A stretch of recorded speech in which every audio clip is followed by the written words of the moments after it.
Hi, everyone. Welcome to our August Wireside Chat. And I'm Paul Wickcover, the Associate Dean of the Online MFA. And I'm joined, as I very often am, by Melissa Hart, who is an instructor in the Online MFA program. And our guest tonight is Holley Cornetto, also an instructor in the program. She is a writer, librarian, professor, book reviewer for Publishers Weekly, an anthologist, and a transplanted Southerner who now calls New Jersey home. She is the author of the novels They Are Cursed Like You with S.O. Green in 2023 and We Haunt These Woods in 2022. Her most recent anthology, The Earth Bleeds at Night, was published in January 2025 through Erie River Publishing. So welcome, Holley. Thank you for joining us. Thank you. It was an honor to be invited.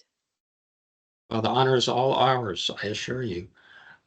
So these are very informal events where we just kind of talk about, all kinds of cool writing related stuff.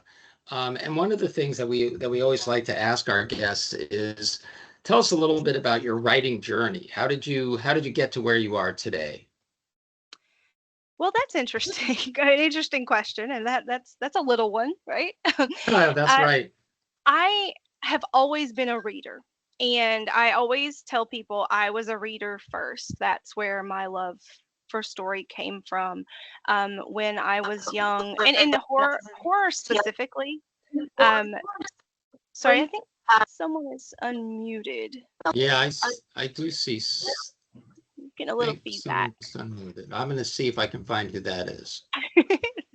But anyway, so I started, with my love of reading very young. My mother, she was a reader. We always had books with us, carried them around, and so my love of writing stemmed from that.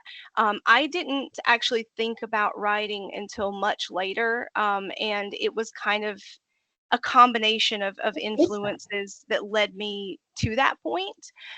Part of it was reading stories that I just absolutely loved and thought, I would like to do this. Like I would like to try to put something down and sort of experimenting with that. But outside of creative writing, I work as a librarian. I've just always surrounded myself with books and with stories and with things like that. So everything like that I write just comes from that sort of love of just reading. That's where it's rooted.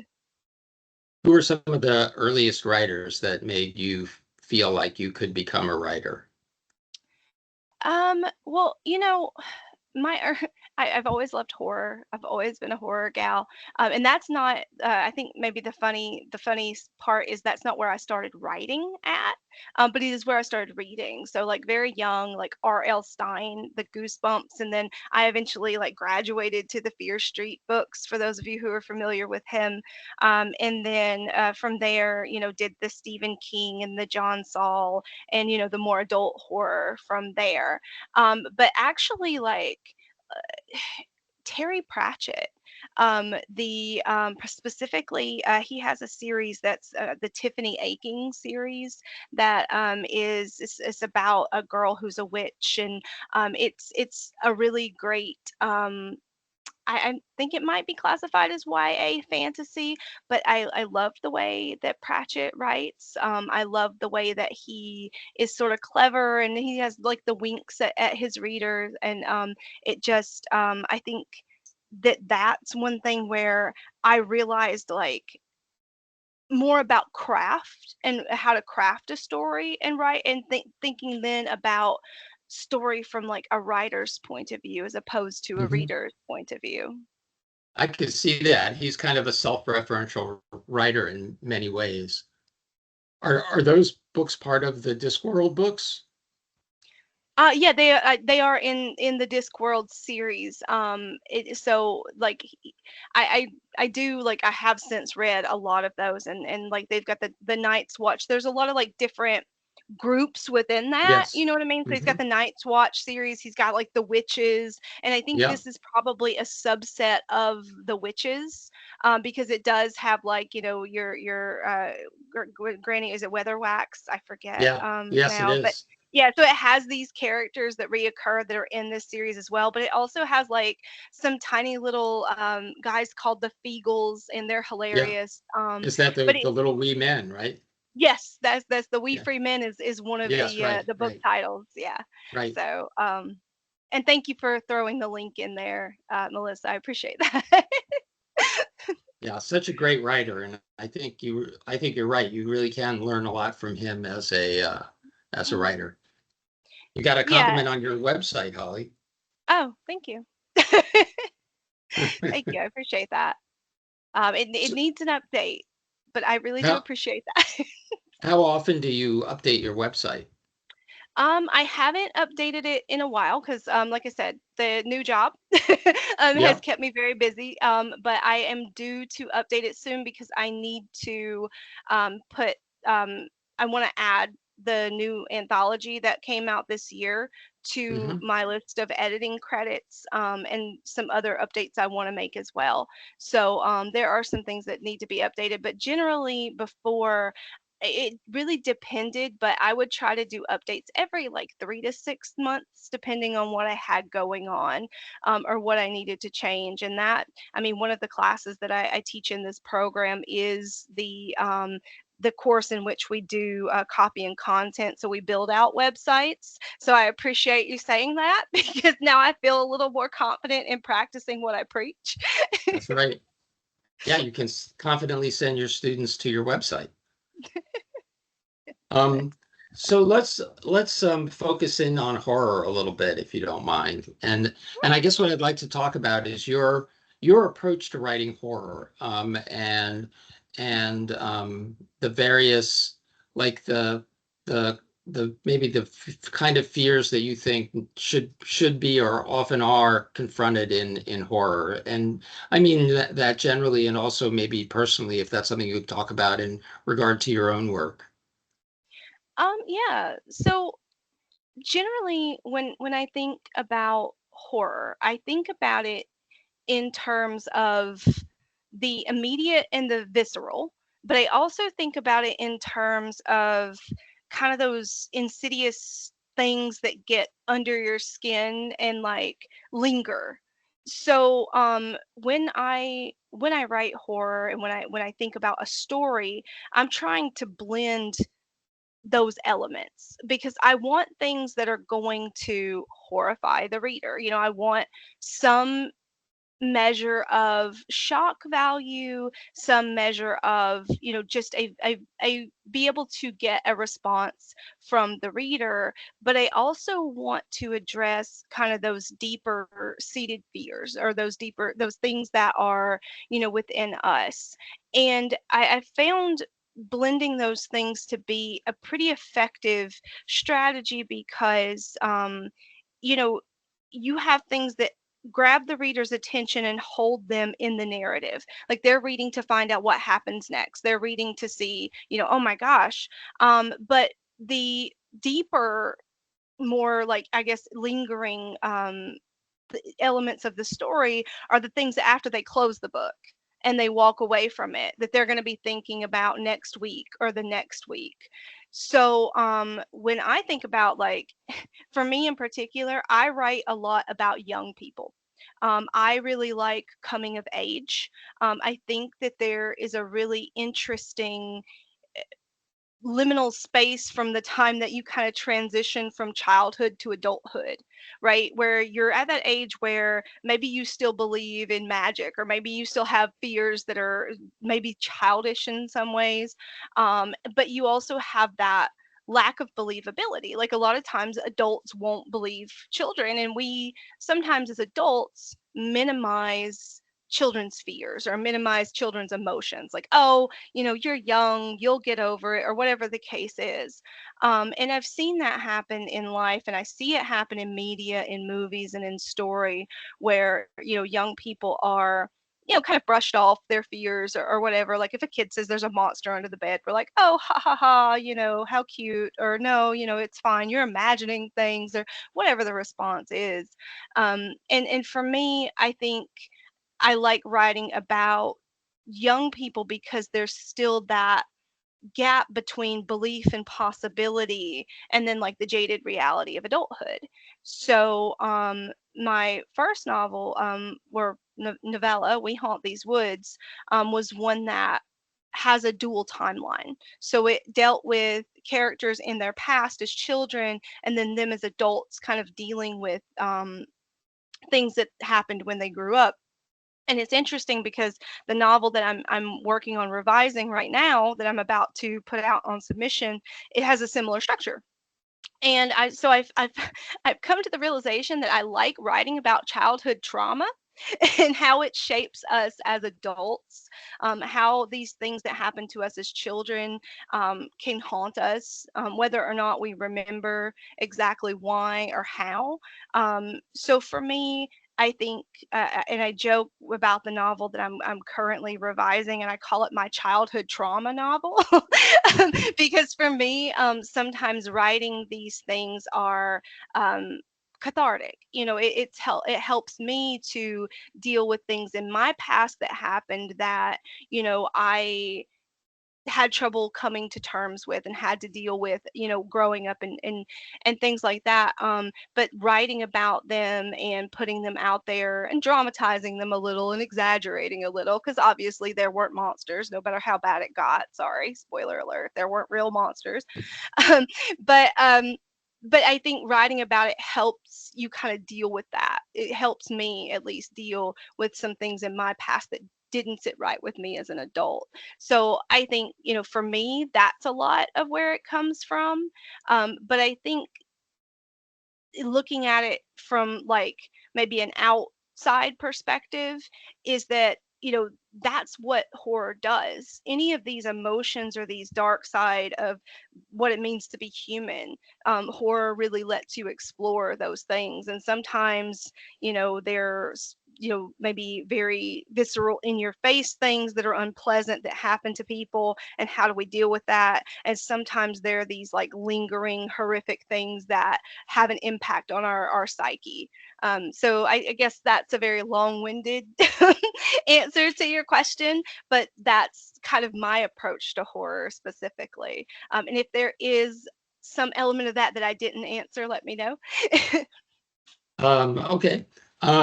I just want to jump in really quick and just remind people that you can post questions for Holley in the chat, and we will make sure to ask them. Somebody commented on what you just said, Holley, that in a way that I thought was interesting. I'm just going to read it. That makes a lot of sense because children use magical thinking to cope and express themselves. I think that's a great way of writing and a good example of how horror can be therapeutic.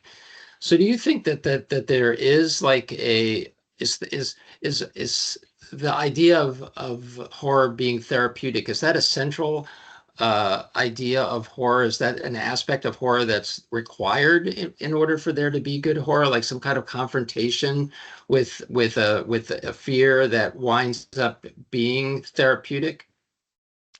Um, I'll say it varies on based on subgenre.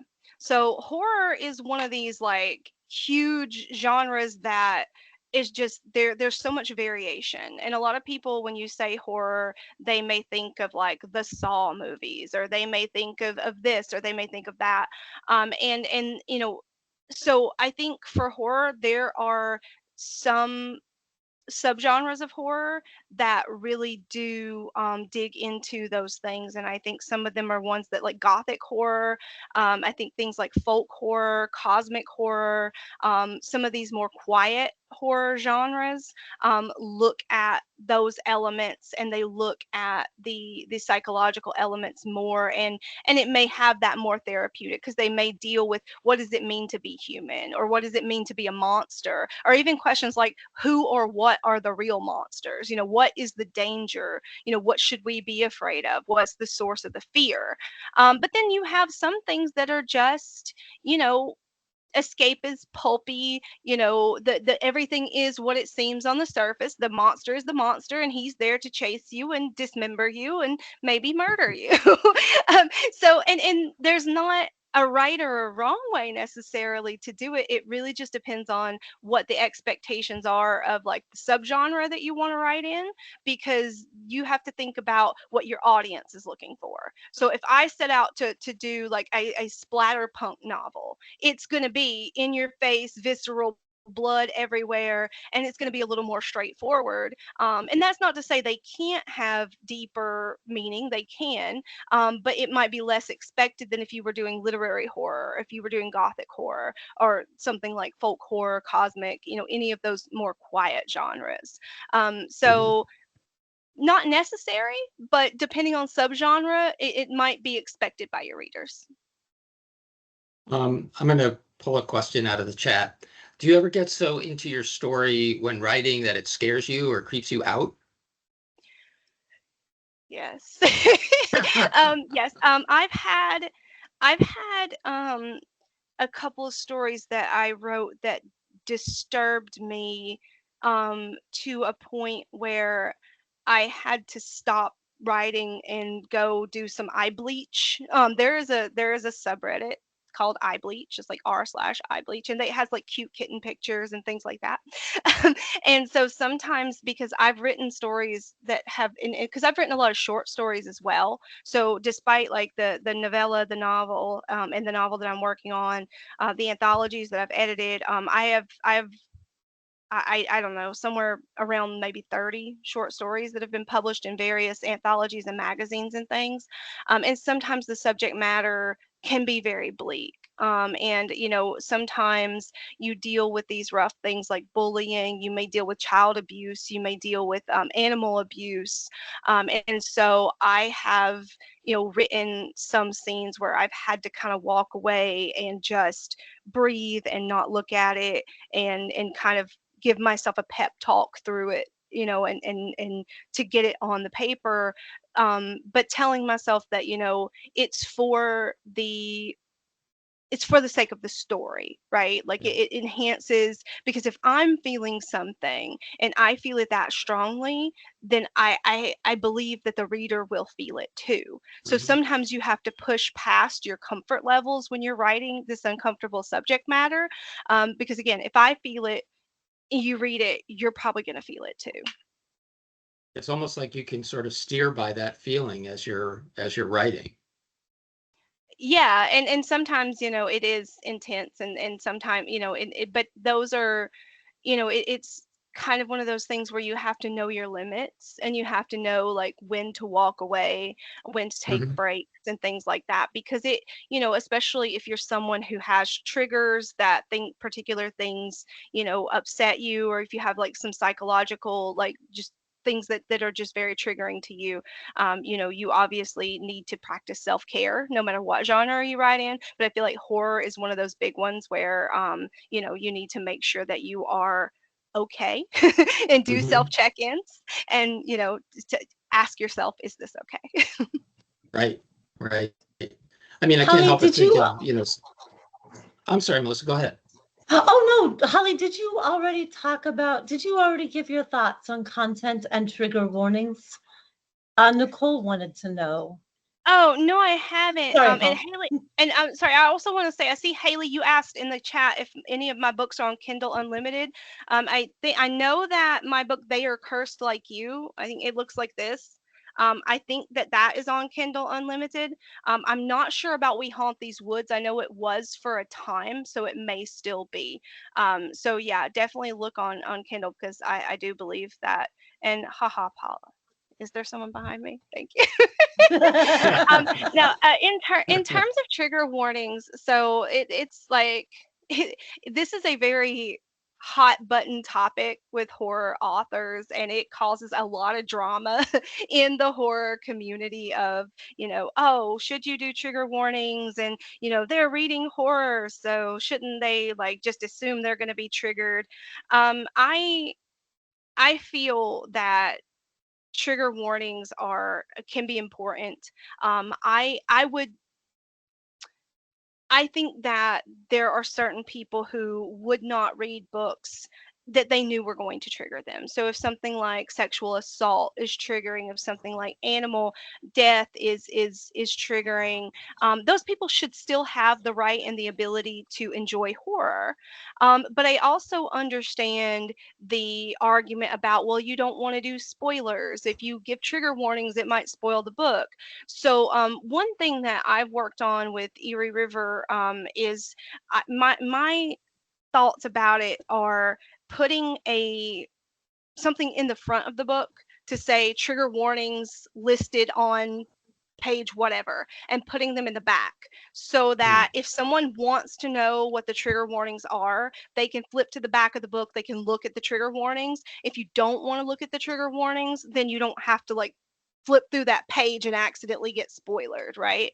Mm-hmm. So I personally think that trigger warnings should exist, but I mean I understand both arguments, and I don't think that we have a standard. If you post on any social media and you say you should have trigger warnings, you're going to get like people like, how dare you, how and if you come and you post they shouldn't, you're going to get the same thing. So I think it's really a personal decision that the authors need to make with their publishers, based on, again, what subgenre are you writing in, and what are the expectations for that, and what your publisher also, if they have a standard, because some publishers will do this regardless because that's part of their policy. Because in horror we have a really great indie community, so we have a lot of small presses who are putting out a lot of things, and some of them have very clear, like, we do trigger warnings, and some of them have very clear we don't. So I'd say also do your homework if you're looking at small publishers to make sure that your ideas align with theirs, or that at least it's something that you can live with, that you can get behind. So yeah, I think that's probably the closest I can come to a definitive answer. I'm sorry.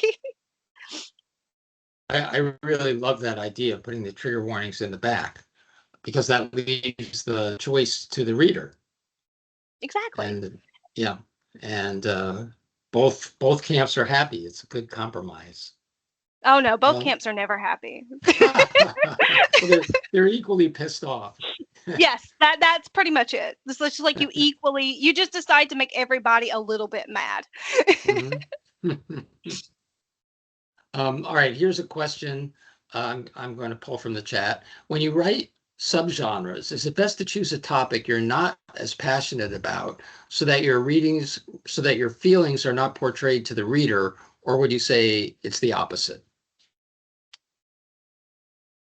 I I I like writing with passion, and maybe I guess it depends, because I think for me, one of the central reasons why I think a lot of people read is for a feeling. I think that Donald Mast has a great book that I'm currently working through for the second time, called The Emotional Craft, or The Emotional Craft of Fiction, I think is the name of the book.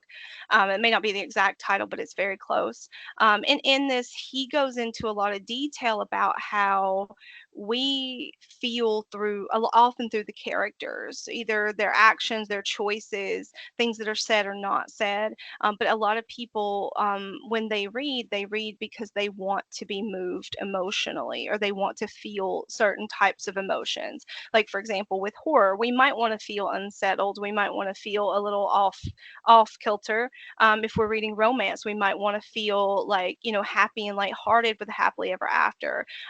We might want to experience dangerous situations in horror that, we know ultimately we're safe, but this lets us like take a little walk on the wild side, right? So for me, I think that having feeling into, if you can channel it into the fiction, and channel that emotion and those feelings into the writing, whether it's through the characters or whatever, I think that's usually the best thing, because I think that your readers, like, if you're writing something and you're not invested, I think that may come across to your readers. They may read it and feel disconnected. Now, there may be some literary genres or some styles that's an advantage. But I think for certain genres, in particular horror and romance, I think that feeling is an important aspect of it. So I'd say dig into it if you can. And I would say, if you're not interested in a subgenre, why would you want to write about it? What would be the appeal there? If you're doing it for market reasons, I don't know that that's always the best way to go about it. So I'd say, yeah, try to do what you're passionate about if you can. I think sometimes there's this sense among beginning writers that they have to keep a certain emotional distance from what they're putting on the page. If they're letting their own feelings spill out, they're kind of I don't know, overwhelming maybe some aspects of the work. And so maybe that's, where that question is coming from. Do you have to be emotionally aloof in order to write with a certain degree of like control?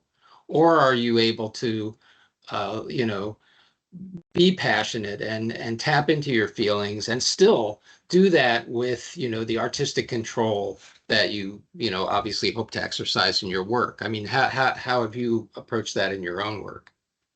So I live in revisions. I make ugly, dirty, nasty drafts. My first drafts are just, they're disgusting. I'm embarrassed to show them to anybody. Sometimes they're just patchwork things, and I know this. And I also, when I teach some of the courses, when I'm working with my students, we talk about drafting, especially in the storytelling course. We talk about like writing an outline, writing a draft, and what a draft looks like. And for me, my drafts are what I call skinny drafts, because they're very bare bones, and it's like very like plot, some dialogue, like this person says this and this person says this, and it's a lot of white room syndrome. It's a lot of like just dut dut dut dut dut dut dut. And then when I go back and I start to revise, those are the places where I start looking at, have I filled in the setting, have I filled in the emotional beats, have I done this, have I done that. And then also looking at those places, like what you mentioned, Paul, about where have I matched this tonally appropriately for the emotions that I want to convey to the reader. Are my characters portraying these emotions adequately, accurately, and are they believable? So, for example, my current um, book that I'm in revisions with, one of the first times I went back and I read that draft, I'm like, oh my God, my protagonist is crying in every other chapter. Like, this is not good. So I had to go back and I had to look at those beats and see, what can I change? Like, what is a better reaction?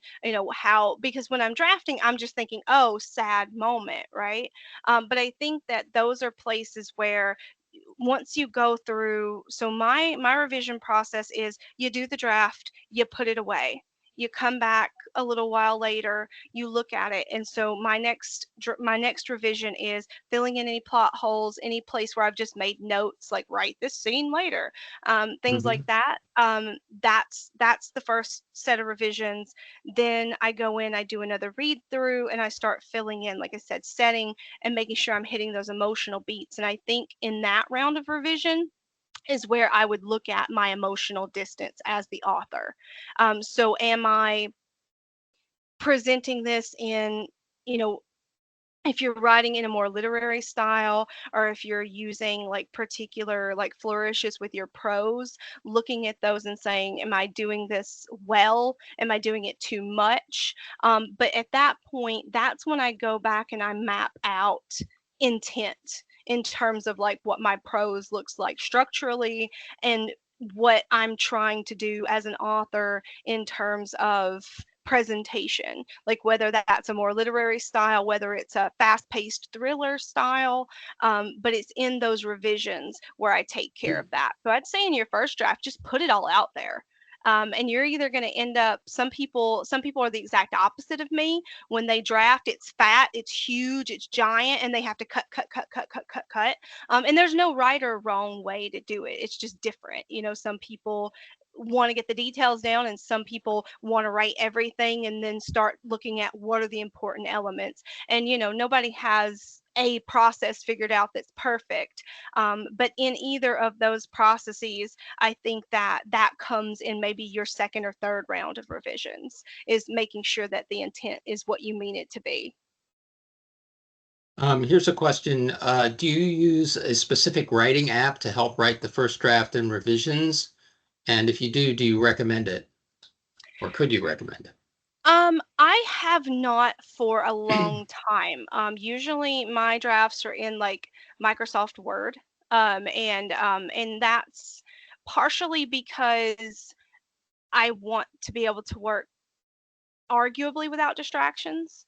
So I can open up Microsoft Word if I don't have an internet connection, and I can just work on the document. And I don't have a bajillion tabs open that's blinking. Oh, I've got an email. Oh, I've got this stack of things I've got to grade, or whatever it is that's distracting me. Or, oh, pretty shiny YouTube video. Let's go down this rabbit hole, right? So I like Word for drafting for that. But I recently have been dabbling with a software called AutoCrit. And I haven't drafted in it, but what I did was I uploaded my completed draft of my novel into it. And what it does is it'll give you story analysis, and it'll go chapter by chapter, or you can do the whole thing. So I uploaded my whole novel draft into it, and I did a summary analysis, and it tries to pick out themes in your work, and it'll tell you like this chapter hit this thematic note and this chapter hit this thematic note. It'll try to point out inconsistencies, so places where a character in one scene does something, and then maybe the next chapter they do something that seems a little different. It's not perfect because in my particular story I have a character who is acting a little inconsistent for reasons related to the plot. And it kept telling me these were mistakes, but I was just like, no, that's good. That's good that they're not acting like you think they should. So I would say that sometimes these programs can be helpful as long as you can use them and not be distracted by them. AutoCrit is, like I said, it's the first one that I've really experimented with. I will use it again, probably because I'm not finished with revisions on my novel right now. So I will probably use it again. And I did recommend it to my husband, who's also a writer, to throw his story in and to just see, because it's good for things like checking your themes, making sure that you're making the points that you want to make. So I would say if you have the bandwidth for something like that, it could be useful for those things. But these things cost money. So the other question is like, can you afford it? Is it equitable? Is it something sustainable? Because, especially if you're a new writer and you're a student and you may not have a lot of money to spend. So I'd say, are they necessary? No. Even something like that, you could, if you're open to using like AI programs, you could probably give it a scene and say, could you pick out the themes in this and tell me what they are? So these are just tools, and I would say that they're not in any way necessary, but they could, when used with caution, they could enhance, certain elements of your fiction. So yeah, there you go. That long story short, AutoCrit, neat, not vital. Yeah. Is that an AI program? No, AutoCrit? I think it has maybe an AI function in it. It doesn't like draft or anything for you, but you can ask it questions. So you upload your story, Okay. and you can ask it questions about your draft, and it'll try to answer those questions based on what you've given it. But it also, what I like about it, it doesn't sell your stuff to outside. It doesn't share it with Yeah. outside like programs or anything, because I'm really big about like intellectual property and things Oh, like yeah. that. So Yeah. so that was important to me. But yeah, again, I'm just playing around with it. So it's new. And I see Christopher said, I really like Readsy for the organization element. It has free and membership plans. I'll have to look at that. I haven't used Readsy, but I do like their resources. I often use them, their videos, and a lot of their like templates and stuff in some of the classes that I teach. Yeah. I give a lot of supplemental things from Readsy. I think they're a really great resource. So I'll have to look into that, Chris. Thank you for that. I agree with you. I mean, we use Readsy in a bunch of classes as resources. So just to stick really quick with your revision process, because I find it super interesting. Do you do all your revising, all these multiple iterations of revision? Do they all take place on your computer, or are you printing work out and then marking it up and re-inputting it? How does that work for you? I usually the first. So well, okay. It depends is the answer. But with this most recent novel, the one that I'm finishing right now, I did 2 rounds of revisions electronically, then I printed it out. Okay. And because I am of the generation where I I I still like pen and paper. I like physical copies. I mean, I have like a physical calendar. That's just I feel like I read more closely and with better intent if I can read words on the paper. So I read with a highlighter, I read with a pen, and I go through, I print it out, and I just mark up anything that I see that I either should shore up a little more. Sometimes when I'm reading it through, I'll get ideas for things I should add. Like, oh, this would enhance the scene if I add like this element. Like, I think there was one part where I had 2 characters who had had a misunderstanding, and I was like, oh, let me add something later where she's still mad about this. Like, she's still like kind of Hmm. giving her the side eye. And those are things that I caught when reading through and doing the physical copy, and then I would just write on that physical copy, like add this here or something like that. Or if I had an idea for how to word it, I might add the wording there. So then after I did that, I went back to the electronic copy and I went through the physical copy page by page and transcribed those changes into the digital copy. And so did that. And then now the revision I'm working on is again still in Word, and I probably won't print it out again. So I'm doing, like I said, I'm doing the autocrit thing to see, because one of the things it'll do, it'll point out where you use too many filter or filler phrases. It'll point Hmm. out passive language. So, because right now, at this point, most of the edits I'm making are like line edits, so they're phrasing. Like if I've said he felt this or I felt this, I'll go in and I'll take that out, and then I'll put like the showing instead of the telling, or whatever the case may Hmm. be. Um, and then once I finish with this last round and these polish moments, then I'll send it to my 2 critique partners. So I have two critique partners that have read my writing since probably day one. One of them I met when I was doing my own MFA. He was in the MFA program with me, and that's why I always tell students, treasure the connections that you make in these MFA programs. If you meet someone who writes in a similar genre to you and you enjoy reading what they're writing, reach out to that person, stay in touch with them, because I have stayed in touch with this person and we have been critique partners. We still meet every week and we talk about writing, we talk about our goals, our progress, and he reads everything I write before I send it out, and I read everything he writes before he sends it out. So these connections, like, this is where you meet your people. So take advantage of that to the fullest. But yeah, so once I'm finished with this round of revisions, I'll send it to him. I'll give it to my other critique partner, who's my husband, who's also a writer.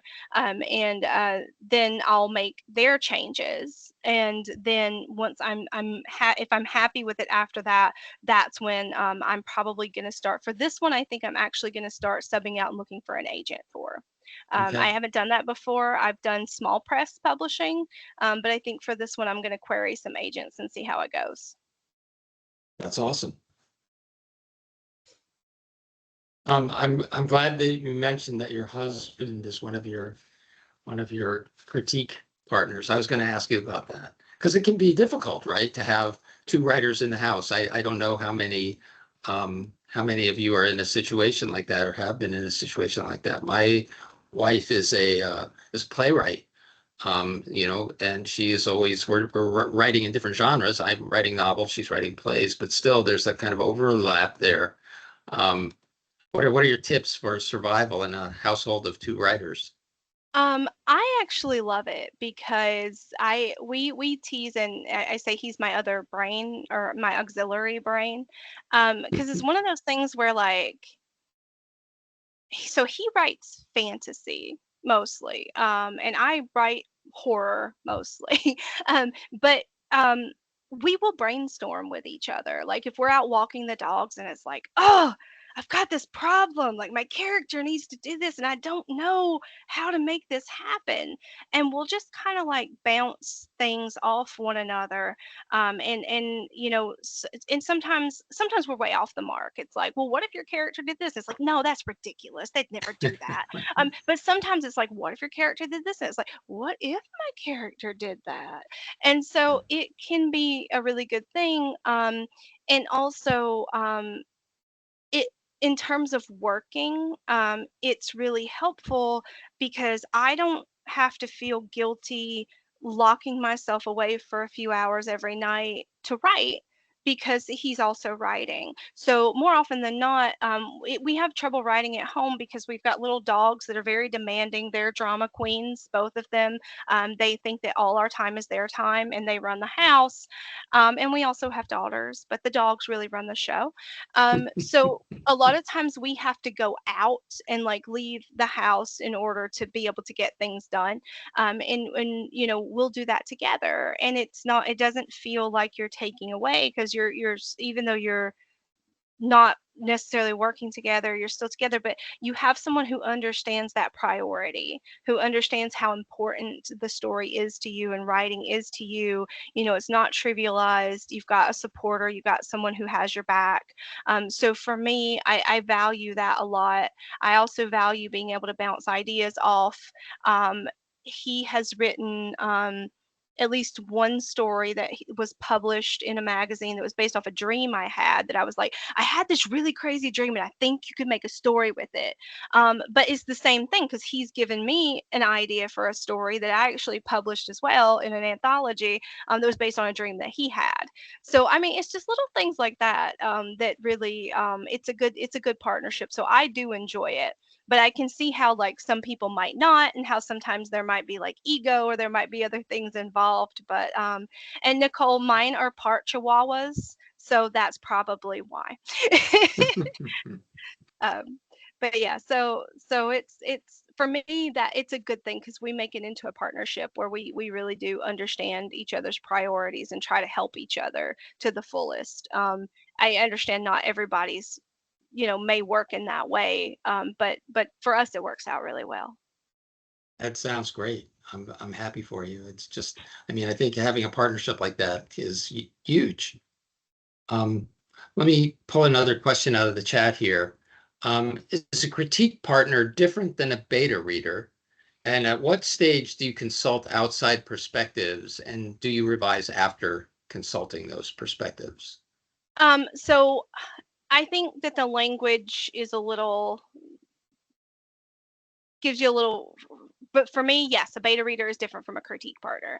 A beta reader is someone that I might have read in earlier stages, and I haven't used beta readers yet for this particular book. I haven't felt like I've been to the point where I needed them, but I've also had beta readers happen later in the process. So my publisher, one for They Are Cursed Like You, once we turned in the manuscript to the publisher sent it out to their beta readers. So the publisher had a team of beta readers, and they had a questionnaire that they asked the beta readers to fill out.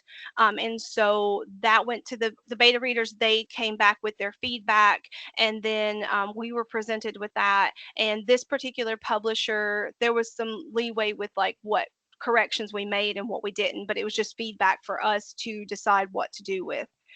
For me, my critique partners, get my drafts when, like, quite frankly, if I'm speaking bluntly, I just don't know what the heck to do with it anymore.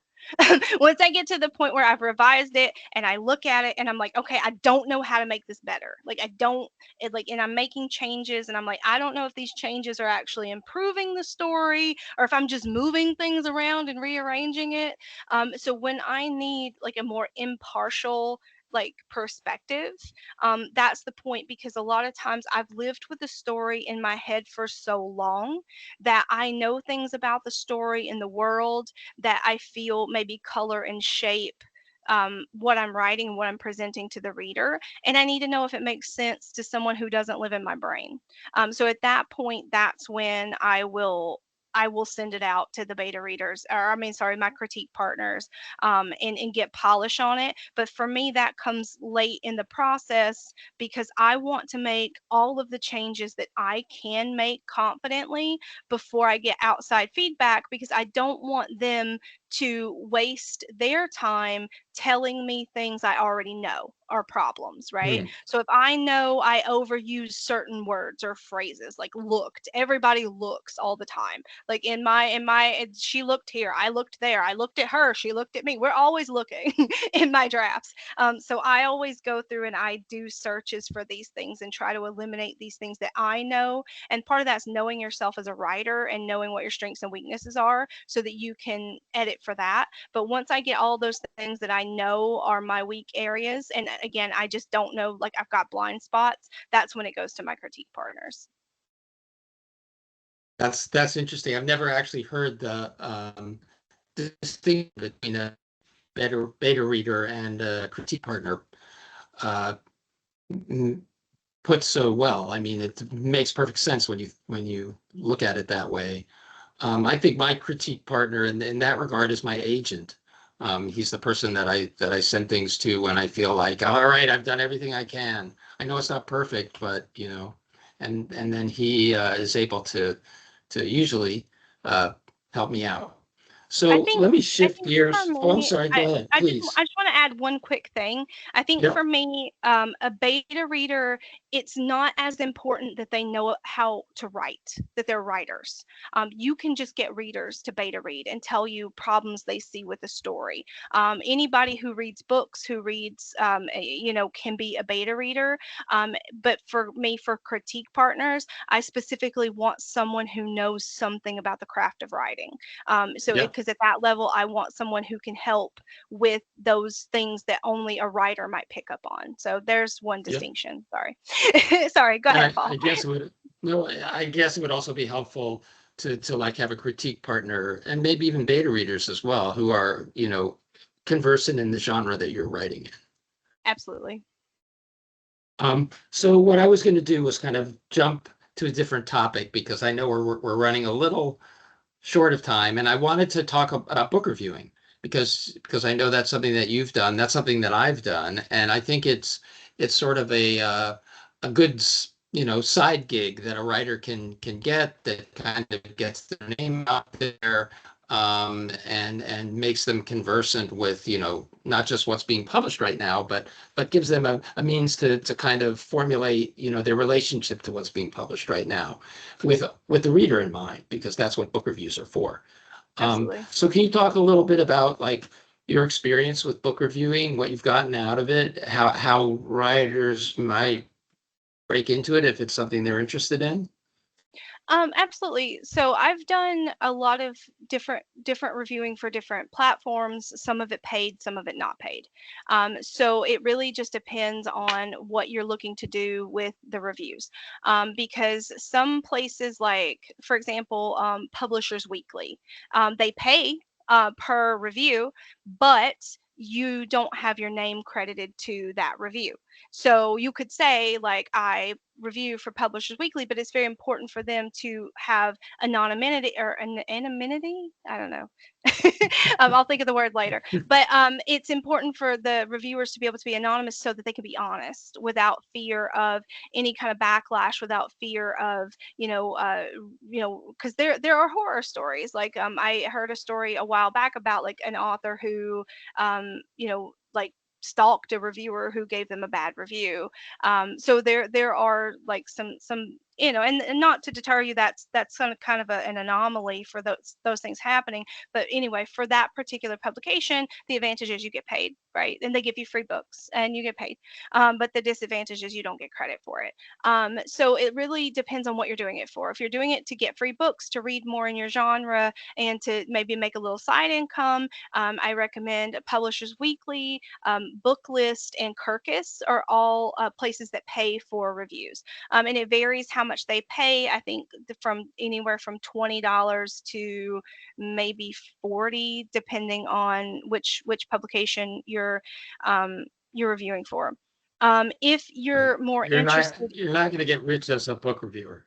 oh no, You're no, not no. going to get rich as a book reviewer. No, the advantage is free books. And again, just some money for reading them. And I guess one of the disadvantages is you don't always get to pick what you're reading. Like for example, for me, I said I would like to read horror as my primary, and then maybe like fantasy as the secondary. But they'll send you the title they want you to review, so it's not like you're picking out exactly what you're reading. How fast do you have to read? I see a question from Christopher.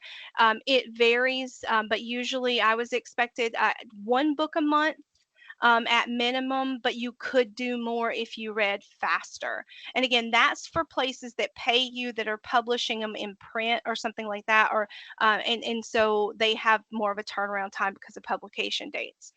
If you want to do reviews to be more like, I don't know, a tastemaker or opinion, a person whose opinion is looked on in your genre. If you're looking to position yourself as an authority figure, then you might look at publications, even if they don't pay, that publish reviews in your genre. So for example, one of the places that, as a horror person, I've published reviews. There's a website called the Ginger Nuts of Horror, and then there's one called Horror Tree. And those are two places where I would often publish reviews that I had written. And again, they didn't offer any kind of compensation. You still got the books for free.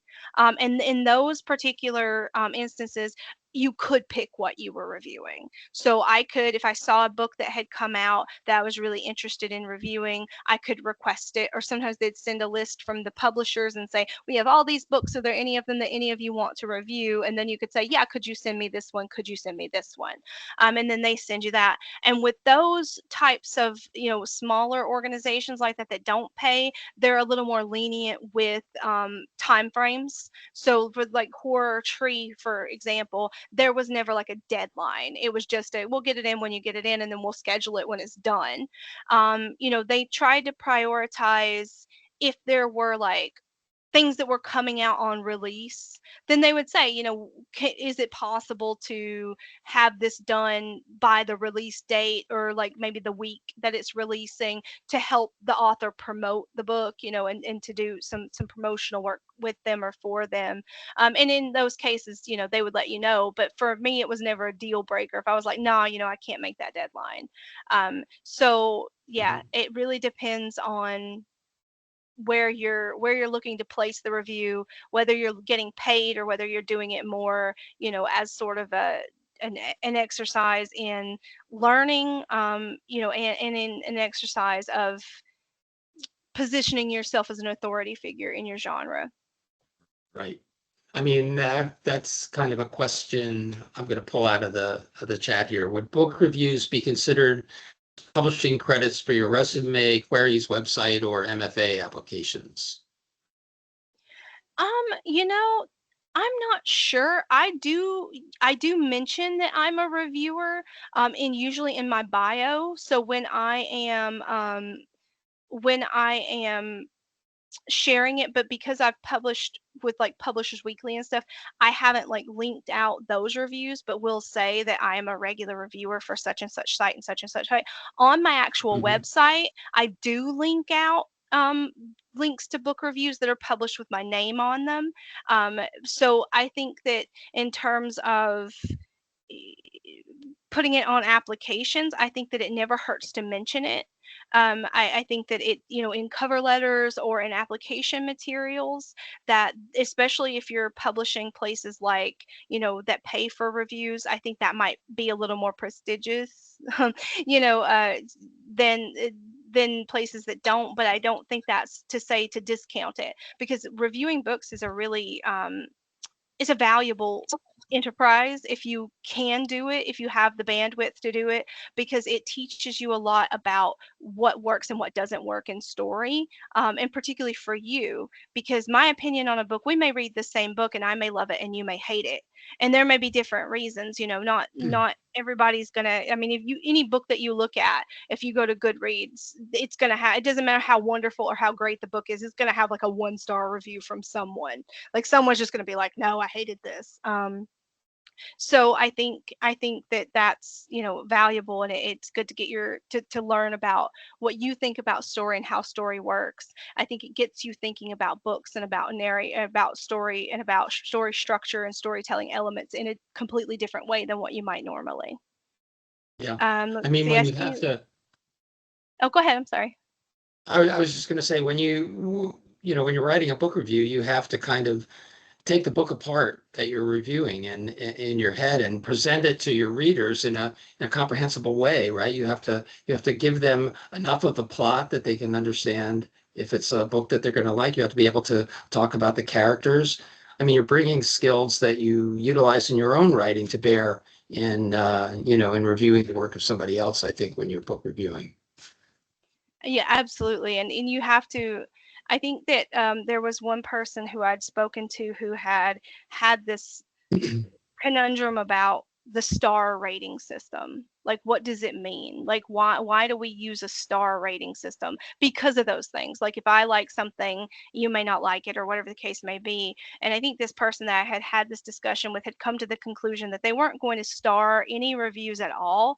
They were just going to say, Mm, you will enjoy this book if you like XYZ, and leave yeah. it at that, instead of putting their opinion on it. So I thought that was a really interesting, and I think that that's more in line with like your something like your Publishers Weekly, and things like that, because for them, they don't have like a star system. They have, you either you get a star or you don't, and the only ones that get stars are things that are very exceptional, but most things don't get stars. So I think that it's an interesting way to think about it, like what's opinion versus what is like being observant, breaking down story, and talking about who these different things will appeal to. I see, Lindsay, you asked in the chat, did you ever publish any fiction before nonfiction? Is the process different? Do you like fiction, or did you at one point in your life? Yeah, I publish both. So I do fiction and nonfiction. I haven't published any long form nonfiction. All my nonfiction that's been published so far has pretty much been reviews, but I do write in academic spaces too. So in my other life, I'm an academic librarian. So I do some academic writing too. My undergraduate was in history, so I do like the nonfiction space is just pretty much as much, but I just like telling stories, I think. So fiction writing is probably where my heart is. Um, let's see, I just saw a question from Haley. When reviewing, what if you can't finish reading the book? What happens then? It depends on where you're reviewing for. So if you're like, so when I was when I was reviewing for Publishers Weekly, if it was something like, if there were like triggers, or if there was just a deadline or something like that, I had an editor that I would reach out to, and I'd say, I can't finish this for whatever reason, and then that editor would either reassign it, or whatever the case may be, depending on what the issue was. If it's just a book that I was reading and I was like, I objectively cannot review this for whatever reason, they would reassign it to someone else and give you another one. If like I've had a medical emergency and I just can't do this, then it's like, okay, we'll do what we need to do and go get well soon. If it is for a smaller publication, I think it's just understood in a lot of those instances that some things like that will happen inevitably. Because I never want to publish just a terrible review for someone. Like I subscribe to the, if you can't say anything, at least sort of nice. I would not, because just being an author, like I have a lot of empathy for authors, and I've heard so many people say, I self-published a book when I first started out, and I didn't know what I was doing, and it got terrible reviews, and then I never wanted to write again. And like I never want to be the reason why a writer gives up, because I feel like we can always improve and always get better. So if it comes to the point where I'm reading something and I'm like, I could not give this a nice review, I just would not review it. And like, again, tell the editor, I'm sorry, but I know I plan to review this, but I can't. If you'd like to pass it on to someone else, that you're welcome to, and leave it at that. And I have had people have given me books to review, and I did not like the books, and I couldn't say anything necessarily very positive about it, and they've confronted me like, why didn't you review my book, why didn't you review my book? And I gave you a copy of my book, and I said to them, I said, I I would be happy to give you my notes if you would like to see my notes, but my notes are things that I think should be improved upon, and things like that. And it doesn't always go over that well, but that's, again, No, that's an sure. anomaly. Like I've only had like maybe one person ever like confront me like, why didn't you review my book? And it was a little awkward. Yeah. But we made it. That, right. That doesn't happen often. So we're kind of at the end of our hour. I want to pull one more question from the chat before we go. I think it's a great question to end on. Do you have any advice you wish you had received before you were published the first time?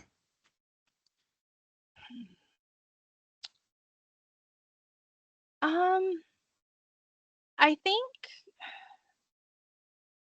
just keep in mind that you're at the start of your journey, that the first thing you publish isn't necessarily going to be your best work ever.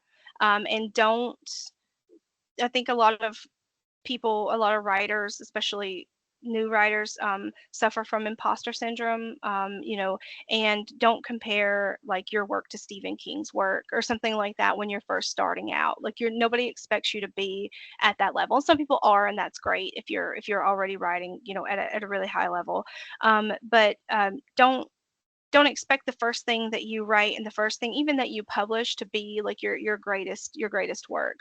But don't let that hold you back either. Put it out there, put it on submission, and try. Don't self reject. If you see a venue that you want to submit to, even if you think it's a long shot, take the long shot. The worst thing they can do is tell you no. And as a writer, you're going to get a lot of no's. So you might as well go ahead and start getting used to it. We all get a lot of no's. That's just part of it.